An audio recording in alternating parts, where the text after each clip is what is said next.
Thank you. Thank you very much. How's everybody today? You guys awake? This is like the worst slot, right? It's right after lunch. Everyone's feeling a little bit tired, and now you've got to listen to some weirdo speak to you. I'd like to thank you all for, Andreas especially, for inviting all of us to come here and to be a part of this wonderful event. And I think it's been a real buzz for all the California guys and ourselves, and we've had a wonderful time. So really thank you very much for doing this. It's been fantastic. There's one rule in speaking, which is never go after a good speaker. And unfortunately, I find myself after 14 good speakers, so this is going to be a slog, I think, for me. But what we're going to do today is everyone's been talking about their experiences and how they've made it and what they've done, what Silicon Valley is about, what innovation is about, how they've done their projects. And what I want to talk to you today about is how can you take this forward? So my title is Empowering You to Innovate. And I'm going to take you through a concept called Blue Ocean Strategy, which we use to help companies innovate, as well as we're going to do a challenge at the end to make sure you're really awake. Some of you might have been wondering why we have some eggs in a glass, and we're going to get to that at the end. So sit tight, and we'll get started. I read this wonderful article the other week, which was about how the brain works, and essentially what it said is we're mostly the widest awake we are is around 10 in the morning, and that's when we're most productive. So if you have something really important to do, make sure you do it at about 10:30 in the morning, because that's when you're going to be at your most productive. That's when your brain is really functioning at its best. As the day wears on, like now, you're feeling a little sleepy, a little sluggish, and what we find is that we become less productive, but what we become more of is more creative. And the reason is that our brain actually it allows us, we sort of get away from the details, and we kind of let our brain just kind of go into that mode and think and dream a bit. So have you ever been in this situation where you're sitting there and you get this idea and you think, that's an interesting idea. It's kind of late at night, but you start Googling it, and then you start writing about it, and you start doing a little bit more, and you start getting really excited about it, and you write all these notes, and you put all these things together, and you're way out in your right brain, in your creative brain, and you have this fantastic idea, and you think, this is it. This is the idea that's going to take on the world. But it's about 3 in the morning now, so you want to go to bed. So you go to bed, and you wake up the next morning, and you think, I want to visit my idea. Well, before I do, I have a few things I have to do. I need to go check my email. I've got to go to work, and so you get to work, and you've got a meeting at the end of the day, so you want to look at the notes for that, and then you just want to quickly go through your spreadsheet that you put together for this meeting and make sure all the numbers are nice and orderly and everything, and you find yourself way, way over here in your left brain, right? Your very organized left brain. It's my left, not your left, I know that. And so what do? It's now 10:30 in the morning, your peak of productivity and thought process. And what do? You pull out the idea you had, and you look at it, and you're so excited. And you think, this doesn't work. And you just poke holes in it.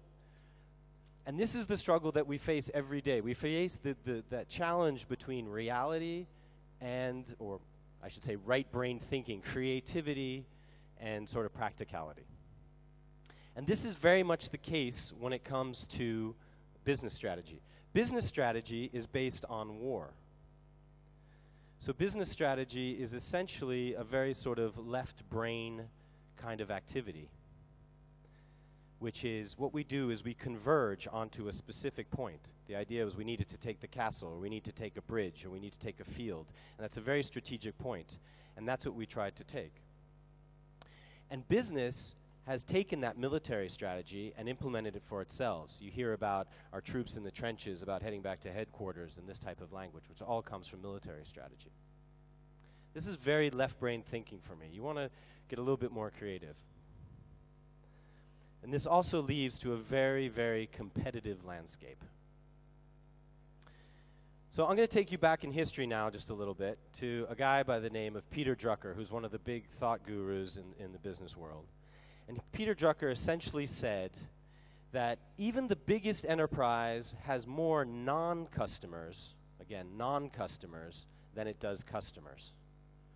And he goes on to say, if you read this, that essentially companies don't know who they are, and actually they don't pay any attention to them. Now, he said this back in the 60s. Fast forward the clock to 1997, where two professors, Chan Kim and Rene Mauborgne, come up with an idea to check into this non-customer idea. And they start writing their first article on it called Value Innovation, which later leads to the book of Blue Ocean Strategy. And what they pick up on is the idea of the non-customer again. And what they discover is that actually there are 4 sets of customers out there, not just one. We always think that there are either people who buy our products and services or people who don't. But in fact, there are different types of people. So the first customer, the core customer, the one in red, the little one, that's your core customer. That's the guy who loves you. He loves you. He sings the company song. He doesn't want you to change. He wants you to stay exactly the way you are. And whenever you get in trouble, this is the guy you turn to. You say, my sales are going down. Things are getting worse. You know, you call him, and he tells you all those wonderful things. No, don't change. Don't change. You're perfect. You're great. They just don't understand you. So you have to be careful of the core customer, because you always think he's your bread and butter, but he's actually your smallest segment. And in addition, he doesn't want you to change.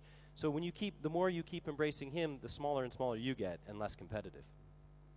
The second one is the soon-to-be non-customer.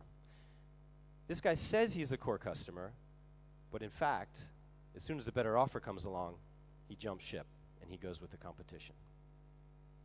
The third group, which is even larger than the first two, are refusing customers.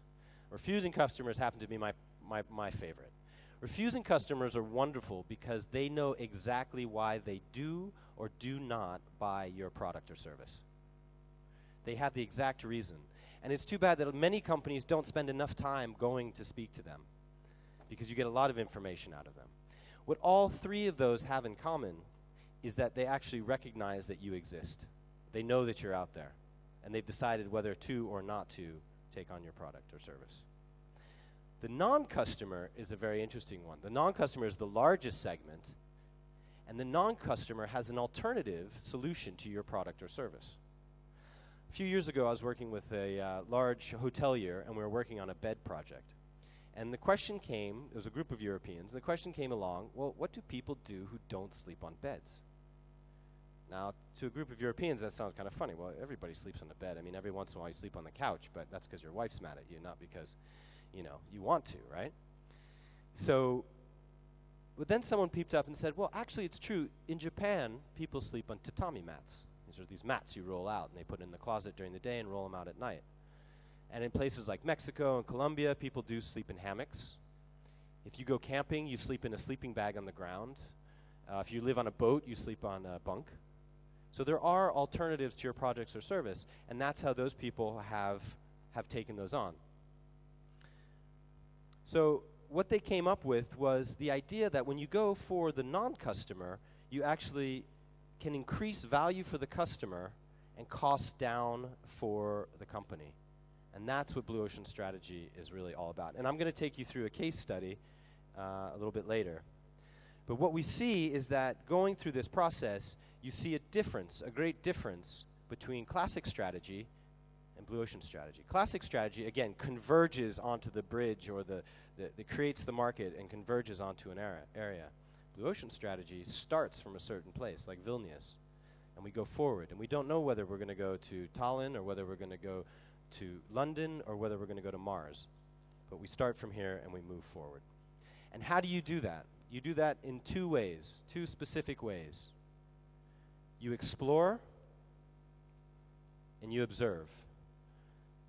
And these are the 2 ways that you come to a Blue Ocean Strategy.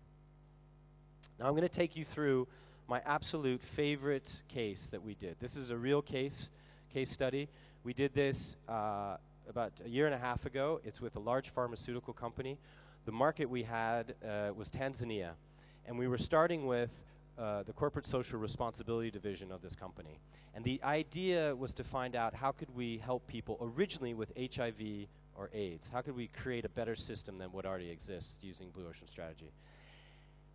And we found that we couldn't go after HIV or AIDS because it was just too taboo. But one of the doctors on the program said that the symptoms of tuberculosis, and that's what the TB stands for, tuberculosis are very similar to those of AIDS. So we could figure out if people didn't have TB, then they might be able to be treated for HIV. Now, the current situation down there is this. Someone goes into a clinic. They usually come from quite far away. They have to give a saliva sample. This sample is taken and put on a shelf in a petri dish kind of thing that's covered. You can imagine it's quite hot in Tanzania. It's quite humid, it's quite dry, and it sits on that shelf, and it sits on that shelf, and it sits on that shelf, and eventually some little tuk-tuk or some little car comes by and picks up the sample and throws it in the back of this van, and it bounces its way to some sort of distribution place, and then finds its way to a center where you have tests. And the way they test it is they look through microscopes. They're humans who look through microscopes, and a human can do about 4 tests in an hour, 4 to 5. Say 30 to 40 a day, and they have a false negative rate, or sorry, false positive rate, which means the test is actually positive, but they say it's negative, of 70%. 70% of these tests are false positives. In addition, once they have done the test, which is have to sit usually in the clinic for so long because they can only do so many per hour, they then mail the results to the clinic where the patient originally was to tell them. This process takes 6 to 8 weeks on average. So you can imagine the number of people that can be affected by the one person with tuberculosis over a 6 to 8 week period. So we decided to look at a few things. The first thing we thought to look at was distribution. We said, look, there's obviously a distribution issue here, so what could we do? So we went and visited a few companies. And one of the companies we visited was a major cola company. And this company listened to what we had to say and what we were talking to. We didn't have a solution or anything. What we were trying to find was, how does distribution work? Because you, the cola company, are in every nook and corner of Tanzania. So how does this work? So we were talking to the president of Tanzania at the time, and he said, and by the way, our CSR mission has been TB for the last 2 years. So anything you guys come up with, we want to support you. We're in. If you come up with a solution, we're in, or an idea, we're in. So we already had this in our pocket, which was amazing. But he described how the process could work and how he could actually collect the samples and take them to the clinic in a much shorter time. The second thing we decided to look into, and this was by chance, by the way. This wasn't a specific, we're going to go talk to this cola company because they're going to be able to help us. We were really just going to learn. It just happened that he said, this is fantastic, and supported us. So I think that there's a big lesson in that. The second thing I want to talk to you about are the tests, the way the tests are done. And what I'm about to introduce to you is the next, and I'm serious about this, the next great innovation in healthcare, in tuberculosis, that's going to help eradicate healthcare through the world throughout. And I'm very serious. And I want to introduce you to Gordo. Gordo is a cane rat. I don't know if you know cane rats. Cane rats are about the size of a house rat. Excuse me, house cat. Not many people have house rats, I don't think. Hopefully not, anyway. About the size of a house cat. And Gordo can be trained to smell tuberculosis. He was originally trained to sniff out landmines. And yes, he was trained to sniff out more than one. And what they did is they decided if they could train him to sniff out landmines, then they could train him to sniff out TB. And what you can do is you can put Gordo in a cage, and you can have 100 samples, and he walks down and he smells. And when he smells TB, he scratches. And then you say, okay, that one is positive. And he goes down the thing. Now, Gordo has an 18% false positive rate, which means if you put 3 rats through, you can get it down to less than 1%. Gordo and his buddies can do 1,500 tests in a day, which far outweighs the humans. So the next thing we did, too, is we thought, well, how can we... The other thing we wanted to talk to was about communication. And so we went and spoke with a local carrier. And we were talking about the project, and we said, well, we sort of found this rat project, and we kind of got this cola company on board, and we're just sort of wondering, we want to learn about what kind of information you guys had. And they came up with us talking to them saying, well, what we could do, which would be fantastic, is we could actually text message the results, not to the patient directly, because that's not allowed, but we could have a system where we text message the results that we would set up specifically for this that would go to the clinics. So they would be clinic-specific text messages, and then the clinic could get in touch with the patient. So we had a very, very different value curve than what we started from. What we were able to do was to reduce, well, first of all, we were able to raise the perceived conception of the price. The original price for all this was $60. It was costing the government $60 per patient to get tested. We took this down to $4.10. The hit rate in terms of the false positives went from 70% down to less than 1%. We were able to, the big win too was you're able to get your tests now. The guy walks into a clinic, he gives his sample, the cola company guaranteed they could do the distribution to the rat center within 24 hours. The rat center can do the test within 48 hours, and within 4 days, the patient has his response to come into the clinic, and then the clinic can better help the patient, whether he does or does not have TB. So that's been my ultimate favorite project, which we've done using Blue Ocean Strategy. So what we've also set up for the audience, for anyone who's interested, and we'd love that you all go on there, is Blue Toolkit. It's bluetoolkit.com. I know all the California guys are going to go on there. It's in beta right now, but essentially it's free, and we just want people to use it and try to understand the tools. A little bit about, you've got tutorials, and you've got the tool setting, and the pricing thing will come later. But it is free, and it's for anyone who wants to use it. We'd love for you. And also you can get a hold of me or some of my colleagues on there as well, just hitting the contact us button. So that is essentially an idea of showing you how to innovate. Now what I want to do is, I didn't want to leave this conference without you guys participating a little bit, and I thought it's only fair if we talk about innovation. If we talk about innovation, and if we talk about taking risks and chances and all these wonderful things that have been done, that we come up with, we kind of eat our own dog food, as you'd say, right? So I know you've all had this problem at home where you've wanted to get 4 eggs into 4 glasses at exactly the same time. And this actually comes from Professor Michaelides, who wrote a book called The Art of Innovation. And what he did is put this challenge to people. How could you do this? So came up with this little idea as to how, sorry, I have to put a little bit of water in each glass. How can we get 4 eggs into 4 glasses at the same time? Are you guys with me on this? I mean, you're excited about this, right? It's not just me? Yeah, okay, good. Thank you. All right, that's better. Andreas is a little worried. I called him the other day and I said, listen, I'm going to need a tray, I'm going to need 4 glasses and 4 eggs. And he's the only person I've ever who just didn't even react and just said, okay. No question. All right. So I appreciated that. Now, I'm going to try not to break these eggs. I guarantee these are real eggs. Sorry, I wasn't able to set up earlier. Wait a second. Anybody got a joke? No? Okay.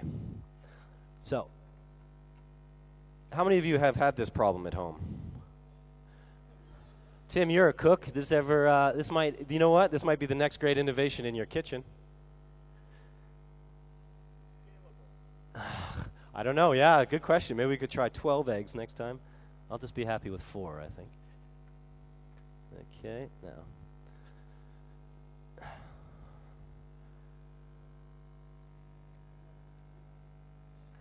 Hands are shaking a bit. It's very exciting. Uh-oh, that one's not working. Sorry about the technical details. Technical difficulties.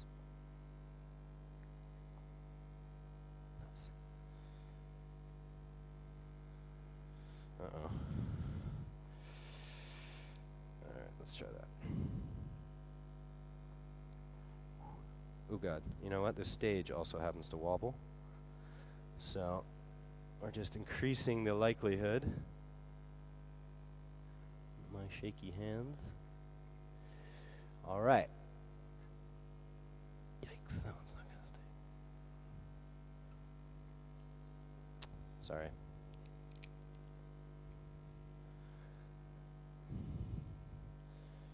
Now it's really going south.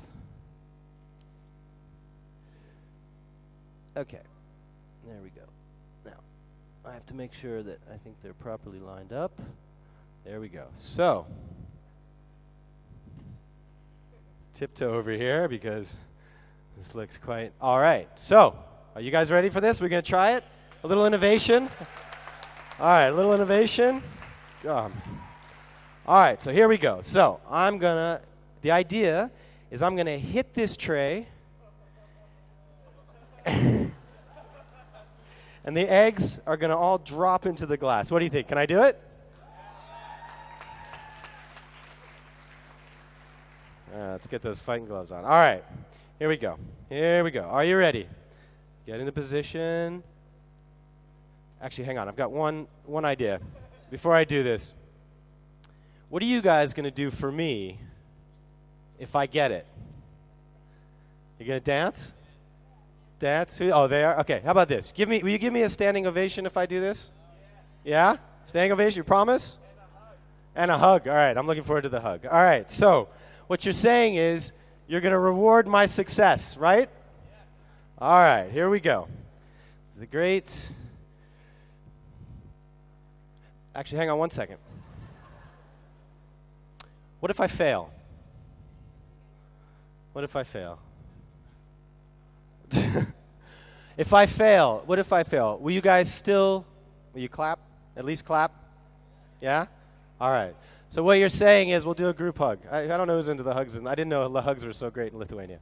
What you're saying is we're going to celebrate failure. We're going to reward success and celebrate failure. All right, here we go. Now we're in. Now we know. Okay, a little silence, please. Well, there's one other option that I could do. What's that? That's right. I could not do it. And that's always an option. So what if I don't do it? What if I just say, okay, thank you very much? Should we not do it? Should we not do it? Okay. So what you're saying is you'd punish my inaction, right? Reward success, that's the message of this. Reward success, celebrate failure, and punish inaction. Here we go. Come on, success.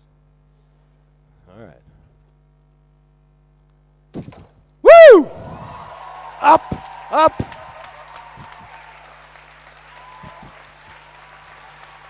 We did it. We did it. Fantastic. Thank you very much.